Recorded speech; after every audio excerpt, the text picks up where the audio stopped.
Rasulillah alihi wa sahbihi wa mawalah. Subhanaka la ilma lana illa ma 'allamtana innaka antal alimul hakim. Rabbi shrah li sadri wa yassir li amri wahlul 'uqdatam min lisani yafqahu qawli. Allahumma shalli ala sayidina Muhammad wa ala ali sayidina Muhammad. Al-asatiz al-kiram, para ustaz, guru, tak dapat saya sebut satu persatu, insyaallah Allah subhanahu wa ta'ala. Amin ya rabbal alamin. Saya selalu lihat tulisan SPA ini setiap saya keluar kota, tinggal ceramah di hotel, itu setiap naik lift tertulis SPA di lantai 3.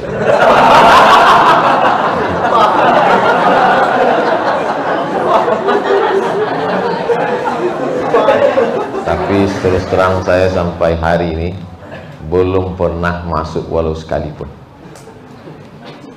Nah, jadi ini bertemu dengan orang-orang yang luar biasa. Selama ini di hotel, hari ini mereka ke masjid. Ini namanya SPA Syariah, bukannya konvensional.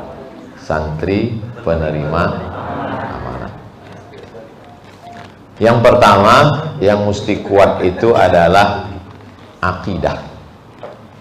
Akidah itu diambil dari 3 huruf, ain, qaf, dal, bagi yang mau imla.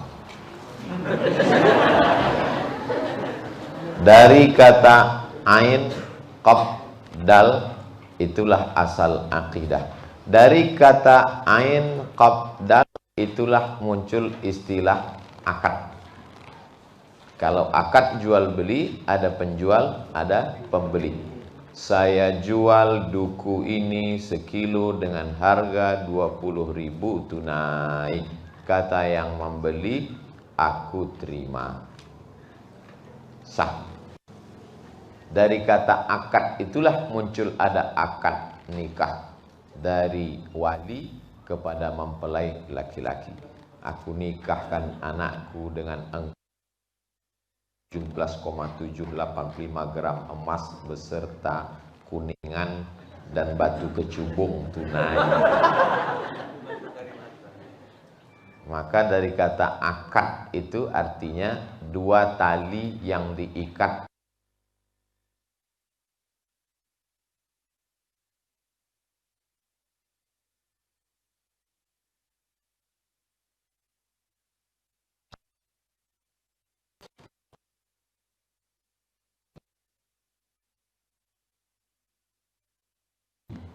Tidak depresi, karena akadnya sudah jelas dengan Allah bahwa dia selalu nuzon, prasangka baik.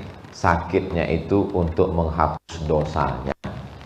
Ketika dia bertanya, saya kan sudah hijrah, saya kan sudah ikut SPA, kok saya sakit? Dosa apa?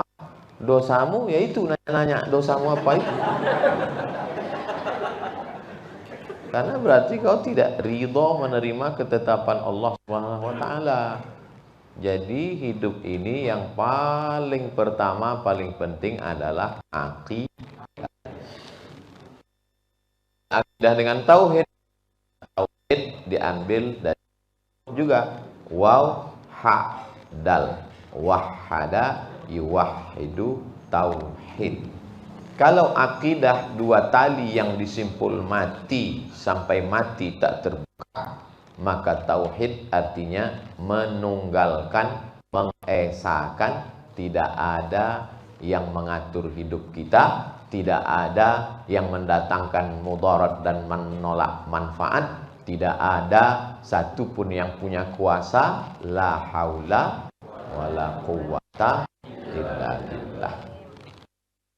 Jadi kalau tauhidnya kuat, akidahnya kuat, insya Allah hidup ini terasa ringan. Seperti ringannya Nabi saat ditelan ikan paus. Seperti ringannya Nabi Ibrahim saat dibakar api Namrus. Seperti ringannya Nabi Musa saat dikejar di Laut Merah. Itulah yang dikuatkan. seberat apapun yang kau saat membawa beras ini nanti, tauhidmu. Nanti kita tes berapa goni ditimbulkan ke pundak itu. Gimana? Masih kuat? La ilaha illallah. Kalau udah terasa berat betul, campak. Wala. Tauhid. Waktu malam Nabi mau pindah ke Madinah, itu kan transit dulu 3 malam di Jabal Sur. Waktu itu orang kafir musyrik naik ke atas ngejar. Orang kafir musyrik itu melihat, memantau di mana mereka bersembunyi. Sementara Abu Bakar di bawah, di lubang pintu gua. Kata Abu Bakar, seandainya mereka melihat ke bawah ya Rasulullah, la absarana, pasti mereka melihat kita. Lalu apa kata Nabi kepada Abu Bakar? Ma zannuka bisnaini fallahu salisuhuma. Kalau kau sangka kita di sini berdua wahai Abu Bakar, maka sesungguhnya ada yang ketiga. Yang ketiga itu siapa? Allah. Allah bersama kita. Apa yang kau takutkan? Jadi begitu juga nanti SPA.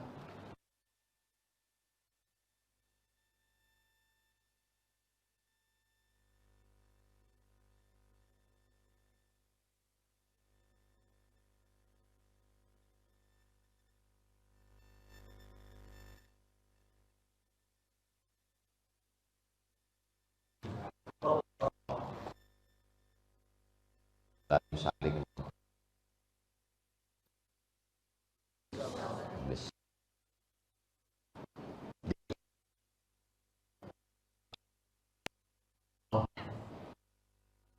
Israel kepada Nabi Musa waktu itu, inna la, kalau pakai alif la, 2 kali kata penekanan. Drakun, sungguh kita pasti akan tertangkap wahai Musa. Apa jawab Nabi Musa waktu itu? Kalla, tidak, sekali-kali tidak. Nanti kawan di depan, di belakang, beras kejar razia dari belakang. Alamudrakun, jawablah kalla, sekali. Kalla, sekali-kali tidak.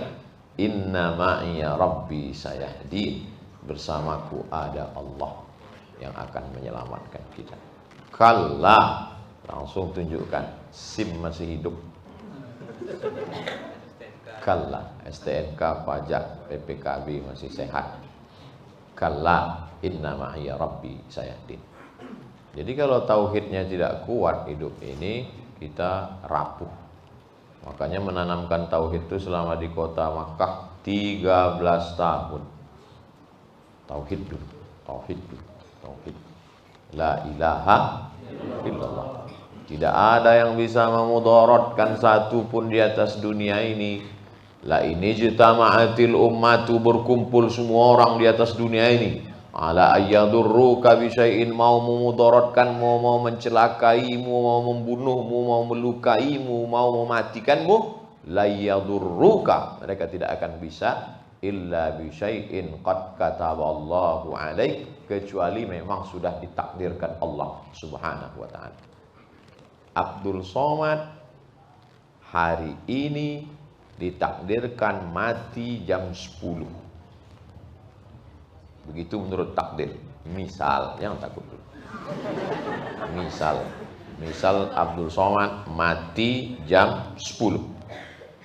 A, mati jam 10 karena ditembak sniper. B, karena pesawat meledak. C, karena diracun orang minumannya macam Munir. D, karena disantet. E, tiba-tiba batuk mati. Bisa saja apapun terjadi. Tapi bahwa dia mati jam 10 itu ketetapan Allah subhanahu wa ta'ala. Lalu kemudian dia mati disantet orang, matinya karena disantet atau karena ajalnya sudah tiba? Mantap tauhidnya, kasih nilai A. Ada voucher. Selama ini sepatu kita yang bayar, malah dapat voucher. Luar biasa. SPA.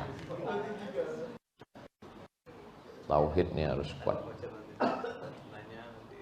Kalau tidak kuat tauhidnya, luar biasa. Tapi jangan bayangkan mentang-mentang sudah belajar jadi SPA berapa bulan, lalu kenapa ini tauhid ini belum kuat juga? Loh, dik aja di Jabal Tur masih takutan dengan kejaran Abu Jahal, Abu Lahab dan yang lain-lain. Artinya manusia.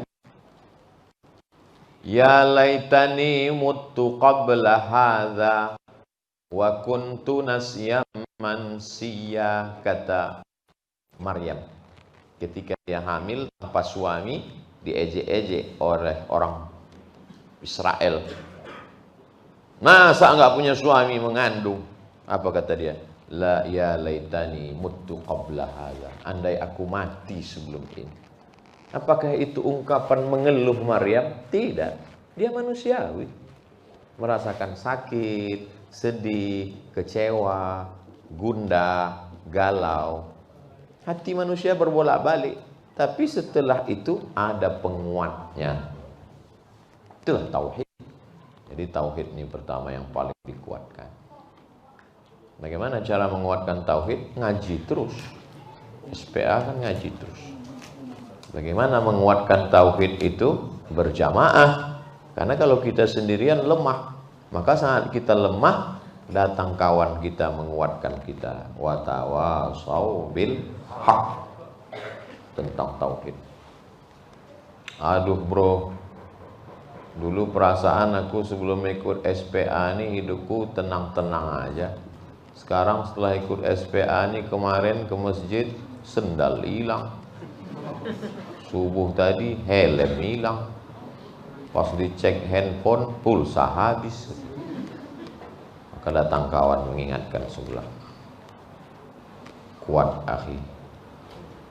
Terus apa solusinya? Tak ada, cuma kau kuat aja lah. Jadi kalau orang bercerita tentang kesusahan dia ke kita, tidak selamanya sebenarnya dia minta solusi. Kadang ada orang dia cuma mau cerita, maka jadilah pendengar yang baik. Jadi tidak selamanya orang cerita kesusahan ke kita langsung kita, jadi kau minta solusi, enggak.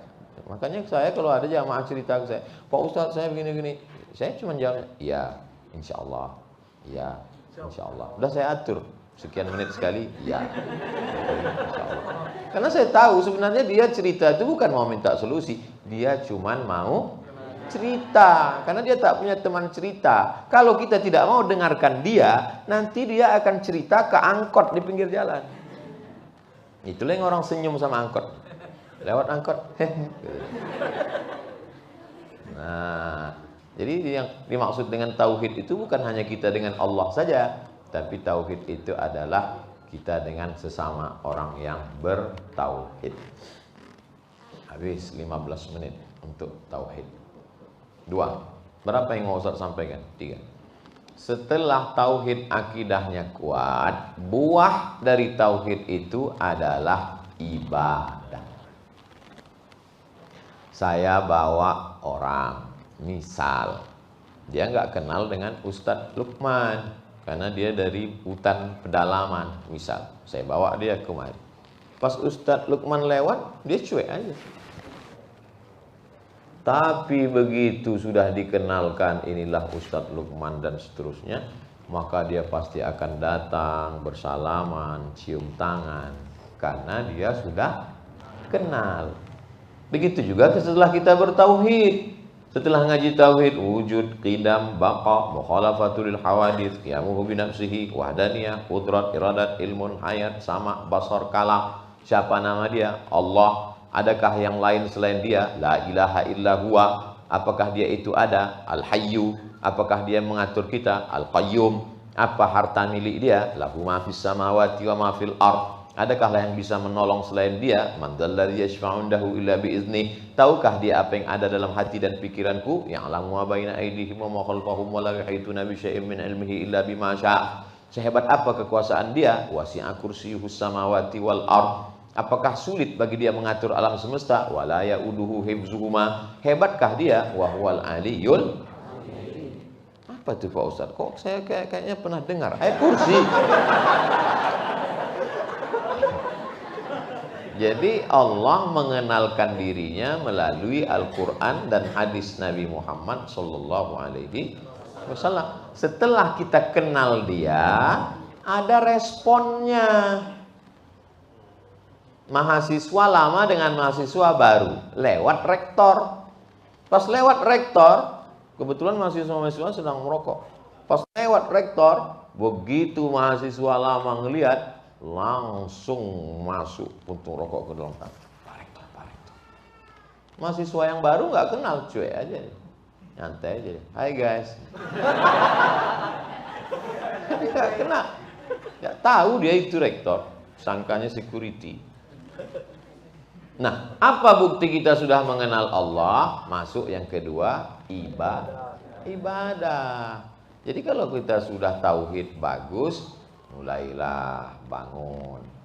Bangunnya jangan jam 4. Jam 4 kan azan subuh di Pontianak. Bangunlah 1 jam sebelum itu. Kalau bisa bangun jam 1 bagus. Tapi kalau payah 1 jam. Supaya masih sempat bangun, sholat sunat wudu.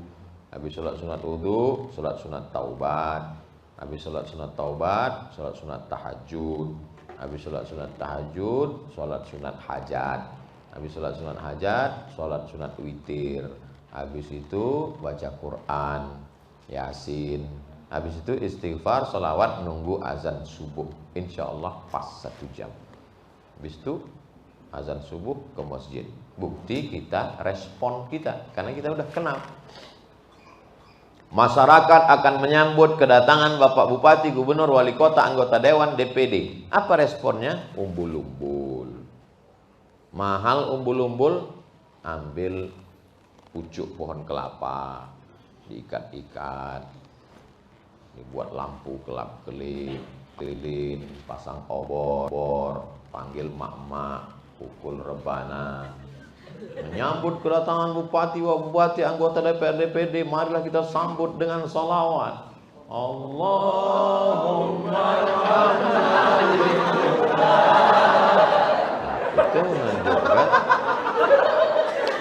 itu menunjukkan respon kita. Masa orang datang kita tak ada respon sama sekali? Ulama datang, ustadz datang, kiai datang, cuek aja dia. Waktu saya turun dari kendaraan tadi, wah main menyambut. Ustadz datang menyambut. Coba pas saya turun tadi, semua cuek aja. Terus tulis mereka di sini, not responding. Jadi kan sama Allah itu gitu juga. Apa bukti kita merespon pengakuan kita kepada Allah? Ibadah. Kau sudah bertauhid asyhadu alla ilaha illallah? Sudah, Pak. Tadi sholat subuh, merespon Allah cukup di hati.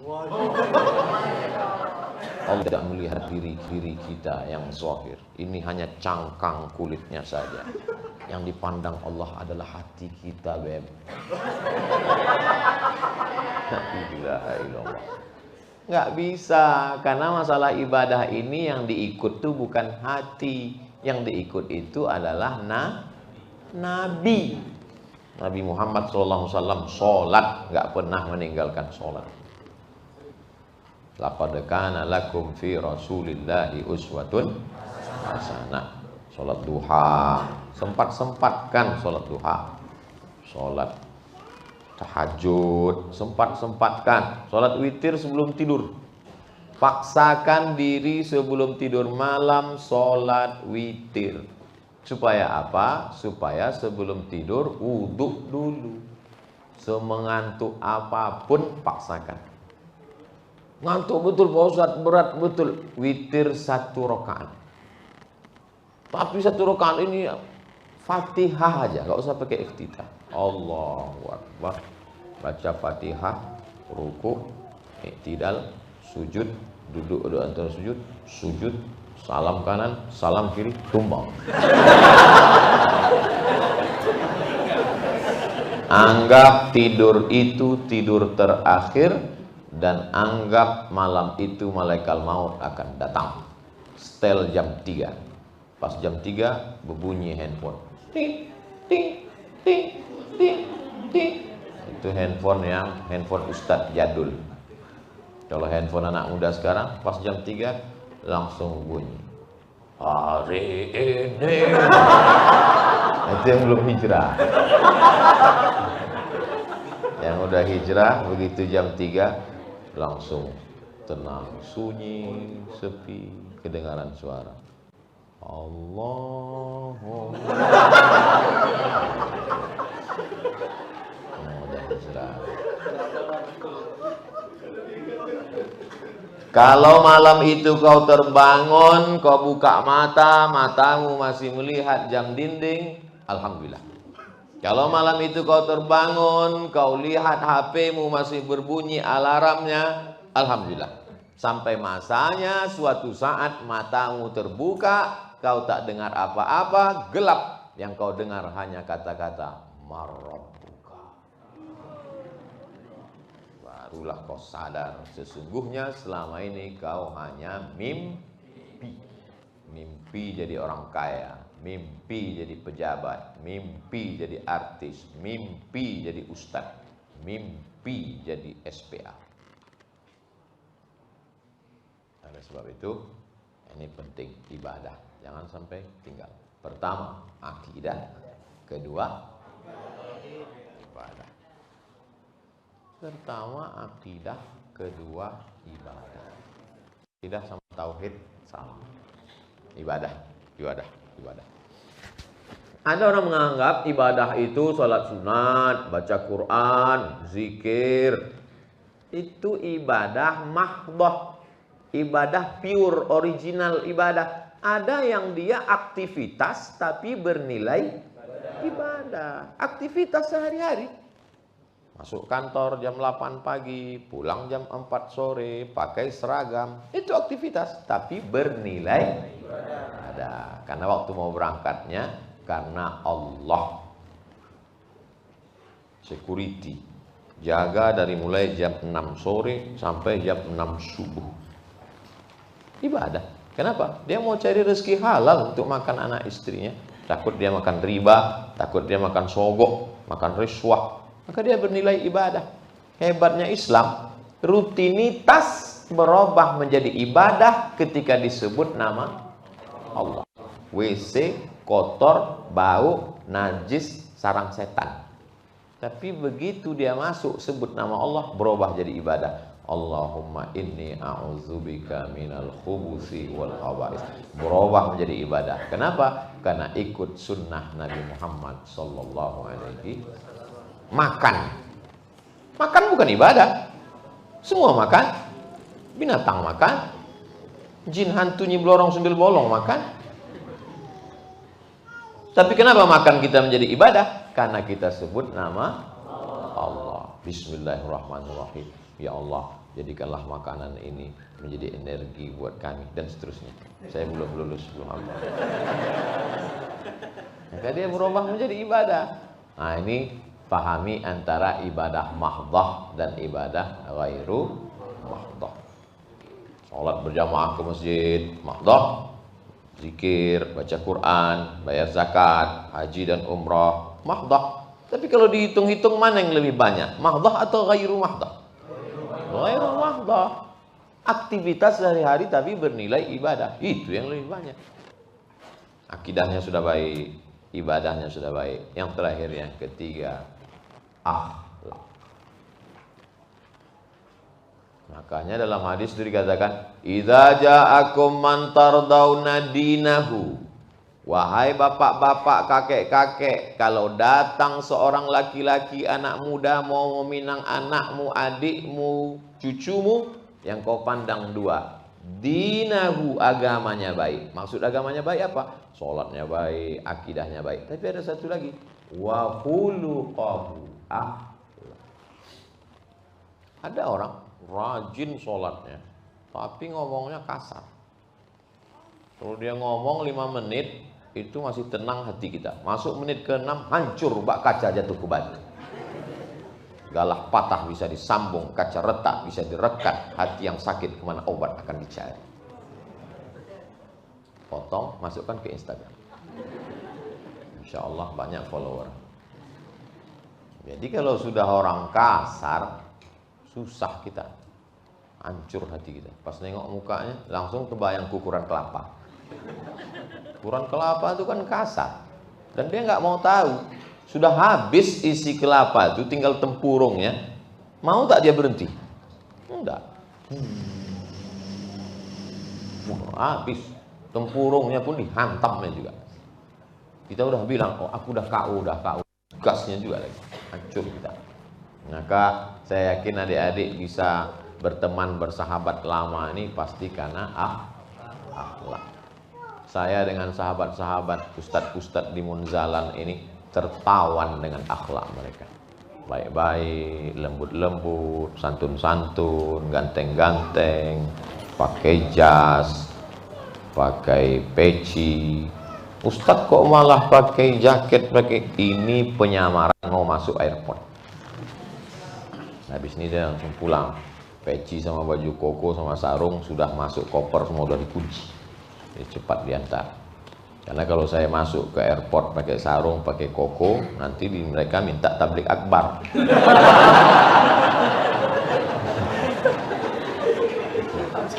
Ini perlu dijelaskan supaya jangan ada dusta di antara kita. Nah, nanti kenapa Ustadz kemarin waktu di depan SPA tuh pakaiannya kok begitu? Nah, muncul jawaban macam-macam. Tidak ada jawaban. Kenapa dia kemarin di depan SPA Munzalan begitu?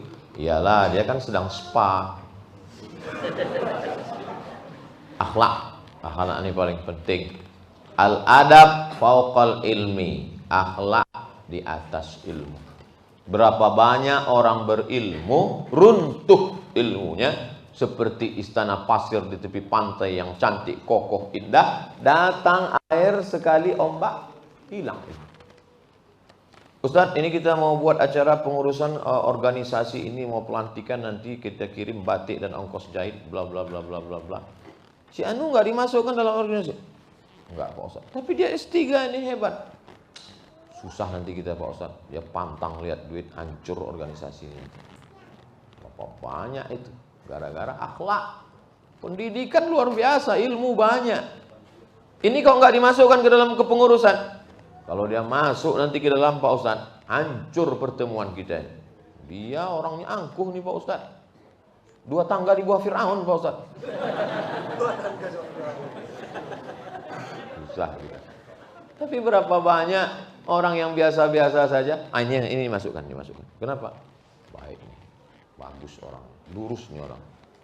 Saya dalam perjalanan dari mulai Sabang sampai Papua, banyak ketemu dengan orang-orang yang kami dipertemukan, disatukan oleh akhlak. Bukan karena sama-sama satu pesantren, bukan karena sama-sama di Al-Azhar Kairo Mesir, bukan sama-sama level keilmuan, bukan sama baca kitab talaqi dengan Habib Syekh Fulan, tapi karena akhlak. Saya yakin adik-adik pun merasakan itu. Ada kadang kita dengan kawan nih connect enak. Ada orang nih sifatnya tinggi sebenang, kata orang Melayu. Paham tinggi sebenang? Benang itu kan benang. Benang itu kan tipis. Dia mau tinggi walaupun sebenang tingginya.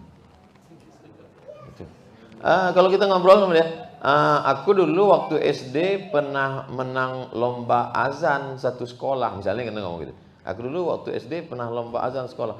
Aku satu RT. Walau tinggi sedikit menjadilah, sebenang menjadilah. Itu namanya kalau orang Melayu mengatakan tinggi sebenang. Ijabul mar'i binafsihi unwanu dha'fi aqlihi. Orang yang mengagumi, terlalu kagum terhadap dirinya, itu menunjukkan lemah akalnya. Kalau kata orang Melayu, sekilo kurang secupak, sekilo kurang seon gitu maksudnya. Hebat dia tuh, ganteng dia tuh, mantap dia kalau ngomong. Iya, tapi kurang seon. 9 on setengah dia tuh. Ya. Jadi kita ini kalau ada orang ngomong gitu, sama macam seperti kita naik motor. Kita kan naik motor nyantai, lari 60, 70. Dia enggak 120. Saya kalau nengok orang gitu, terserah kau lah gitu. Oh, mau panjat tiang listrik itu terserah. Kadang-kadang kalau mau pergi pengajian, kadang kan jamaah sahabat kita yang nyetir ini mengejar poreder yang ada di depan itu. Saya bilang, kenapa ente kejar dia? Slow aja kita pelan, nanti dia lama. Dia kan nunggu kita. Aku kan di sini.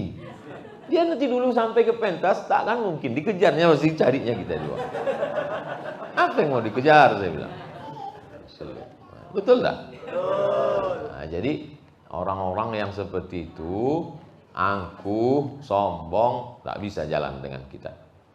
Selama ini adik-adik ada tak merasakan seperti itu? Alhamdulillah. Berarti orangnya tak ada atau segan mengatakan ada.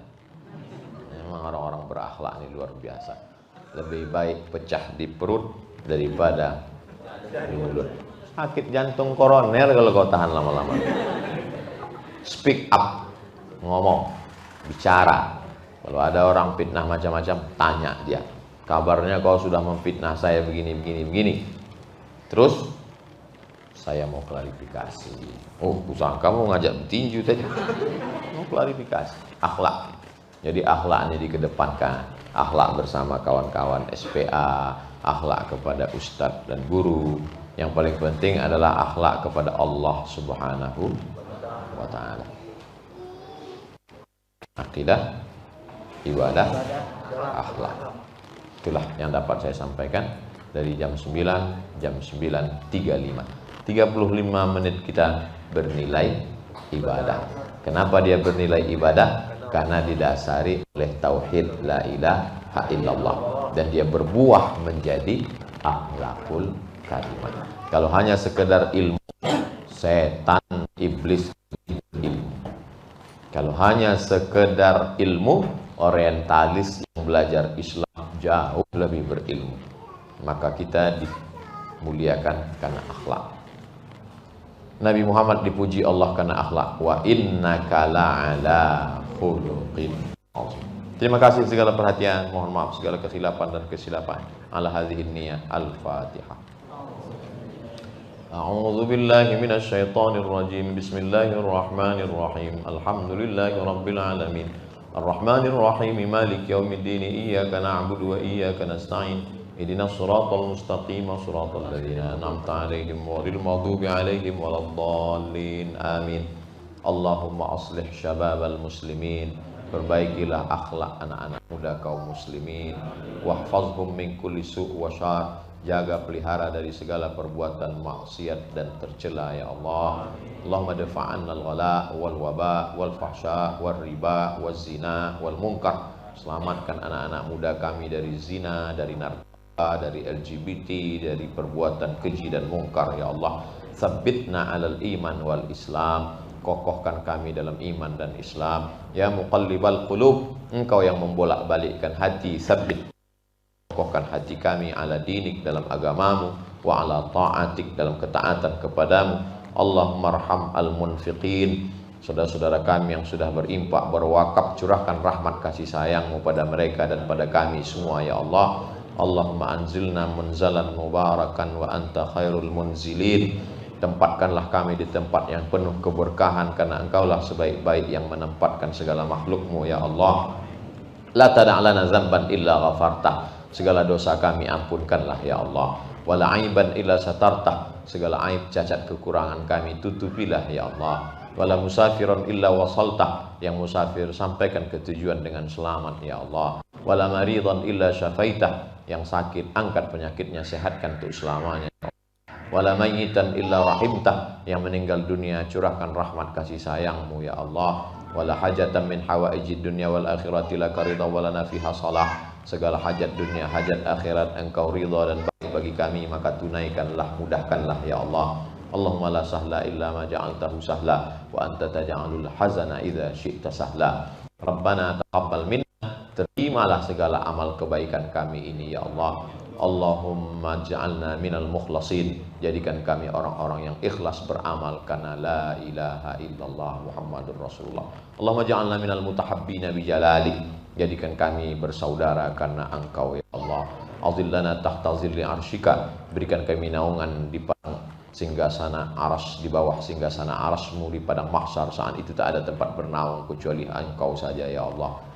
Allahumma khtim lana bi husnil khatimah wa la takhtim alaina bi su'il khatimah. Allahumma jama'na ma'al habibil mustafa fi jannatikal ula, satukan kami dalam surga jannatul firdaus bersama Nabi Muhammad sallallahu alaihi wasallam. Rabbana atina fid dunya hasanah wa fil akhirati hasanah wa qina adzabannar. Wa sallallahu ala sayyidina Muhammad wa ala alihi washabbihi wasallam. Walhamdulillahi rabbil alamin. Taqabbalallahu minkum minna wa minkum taqabbal ya karim. Terima kasih segala perhatian, mohon maaf segala kesilapan dan kekhilafan. Wassalamualaikum warahmatullahi wabarakatuh.